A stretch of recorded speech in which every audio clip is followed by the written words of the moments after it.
Biz geri dönüşümle ilgili bir icat hazırladık ve insanları algılayıp çöpü çöp kutusuna atmalarını sağlar. Aynı zamanda icadımız insanların geldiğini 1 metre öteden anlayabilir. Çöpün kapağı açılmadan önce beyaz açıldıktan sonra ise yeşil ışık yanar. Bu çalışmayı insanları çöplerini ayrıştırarak atmaları konusunda bilinçlendirmek için yaptık. Bu bizim geleceğimizi temiz tutar. Atıklar çöp değil gelecektir. Sakın unutmayın.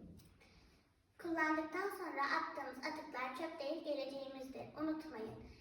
Güzel bir hayat, sağlıklı bir çevre istiyorsak çevre için el ele.